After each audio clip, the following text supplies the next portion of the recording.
যেখানে আমাকে অ্যাওয়ার্ড দেওয়া হয় না সেখানে আমি যাই না। আমাকে যদি সালামি দেন 1 লাখ টাকাই সালামি দিতে হবে, আদারওয়াইজ আমি সালামি নিব না। আমাকে যারা অন্য অন্য জায়গায় অ্যাওয়ার্ডে নিয়ে যায় তারা কিন্তু আমাকে পেমেন্ট করে। মিডিয়াটা আমার শখে, সো আই লাভ মিডিয়া, আমি এটা ছাড়তে পারবো না। যে আমার 6টা ড্রেস এসেছে, 6টা ড্রেসের মধ্যে এটা একটা।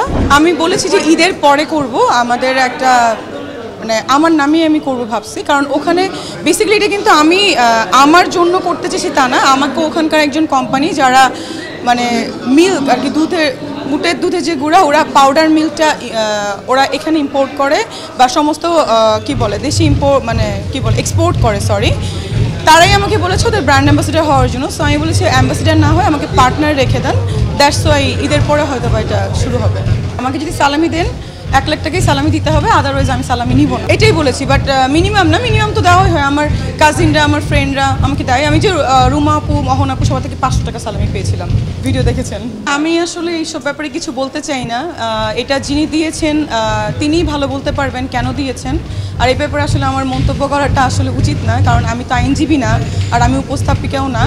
এটা আসলে ওনারা মানে বলতে পারবে ব্যাপারটা কি না। যদি এখন ওইটা বলেন তাহলে তো দেখা যায় সব প্রোগ্রামেই করা হয়, যেটার জন্য আমার এত বড় একটা ইস্যু হয়েছিল, আপনারা দেখেছেন 1 বছর আগে। তো আসলে তো সব প্রোগ্রামেই আসলে উপস্থাপকরা অনেক সময় থাকে যে প্ল্যান করে। আমাদেরও কিন্তু অনেক প্রোগ্রামে দেখা যায় যে প্ল্যান করছে যে দেখো শো হিট করবো, আমরা চাই যে কি করলে হিট হবে, যেটা করবো সেটা এগ্রি কিনা।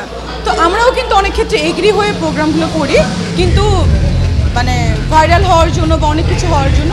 কিন্তু বাইরের দর্শকরা মনে করে এটা আমাদের অপমান করা হচ্ছে, বাট অনেক ক্ষেত্রে ওর অপমান করাও হয়, মানে সব মিলে আসলে থাকে। এখন ওনারকে যেভাবে করেছে সেটা আসলে ওনার ব্যাপার, এটা আমি জানি না। যেখানে আমাকে অ্যাওয়ার্ড দেওয়া হয় না সেখানে আমি যাই না। আর এখানে এসেছি আমার একটা পারফরমেন্স করার কথা এবং আমার অ্যাওয়ার্ড দেওয়ার কথা সবাইকে, সেজন্য। আর Piyal is very close to me, that's why I am here. আর সেকেন্ড থিং ইজ হচ্ছে আমাকে যারা অন্য অন্য জায়গায় অ্যাওয়ার্ডে নিয়ে যায় তারা কিন্তু আমাকে পেমেন্ট করে। উইদাউট পেমেন্ট আমি অ্যাওয়ার্ডে যাই না। কে যায় কে যায় না এটা আসলে তাদের ব্যাপার। আর আপনার একটা কথায় আসে আমার একটা দীর্ঘদিন কাজে পাওয়া যাচ্ছে না, এটা আসলে না। আমি 3টা ওয়েব ফিল্ম করেছি, সব নিউজ সবাই দেখেছে। এটা ঈদুল আজহায় রিলিজ হওয়ার কথা ছিল, বাট এখন ডিরেক্টর বা প্রডিউসার বলতে পারবে কি হবে। এবং আমার হাউসেরও আমি 2টো ছবি ডিক্লারেশন দিয়েছিলাম, সেটাও হবে। বিকজ আপনারা জানেন আমি একজন ডক্টর প্রফেশনালি, সো আমার আসলে টাইম হয় না। আমি ইউকেতে কিন্তু এখনও আইন নিয়ে পড়াশোনা করছি, আমার 5th সেমিস্টার শেষ। আমি ইউনিভার্সিটি অফ এসেক্সে পড়াশোনা করছি ওখানে। সো আমি আসলে পড়াশোনা নিয়ে ফ্রি টাইমে বিজি থাকি, আমার বিজনেস নিয়ে বিজি থাকি। সো আর মিডিয়াটা আমার শখে, সো আই লাভ মিডিয়া, আমি এটা ছাড়তে পারবো না।